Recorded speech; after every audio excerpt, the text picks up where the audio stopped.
Og så kan I se helt ned for enden, der er stoplysene. Der er der altså ikke mere asfalt.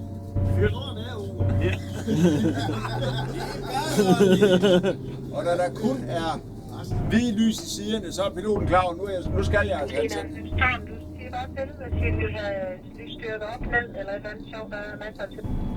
Det er gerne, hvis du prøver at køre den op. Det kunne være meget sjovt lige at se. Får I lige kantlys? Så er der altså, hun kan regulere fra 2, 1, 2, 5, 10, 50 og 100%. Og selv der leger lyset op. Ja, det er super. Tak skal du have. I kan nok se i dagslys i tog, der skal der meget styrke på. En klar nat skal der næsten ingenting på. Så blænder det.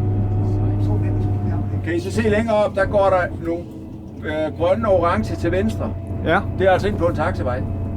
Så fortsætter længere op, så når vi kommer længere frem, så kan I se centerlinjen. Så begynder hver anden at blive rød. Og når vi kommer helt op, så bliver hver eneste med pil og se. Det er taxavej Charlie, der går ud til venstre. Det betyder det skilt der. Når vi kommer længere op, så er der Bravo og Alfa. Og Fox hedder den over i nord. Men det er... Og der står altid på de skilte der, hvor man er henne.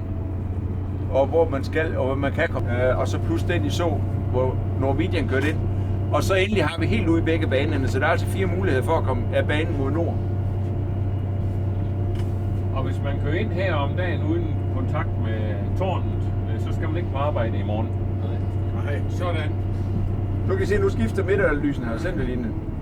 Det er faktisk meget, så hører man ikke skrive sig i afsnitsing. Nej, det kommer sgu heller ikke selv noget.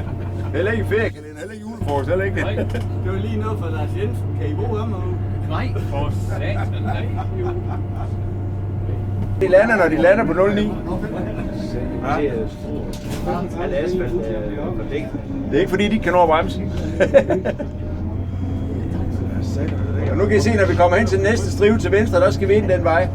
Og så bliver de samtlige, de midterste her, så er de røde alle sammen. Og det angiver jo, hvor mange meter asfalt der er igen. Det vil sige, at det sidste røde derude, så er det græsplæne. Så er det græs, ja. Så er vi ude i naturen.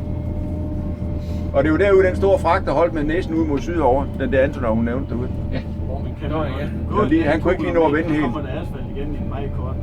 Ja, den bane er ikke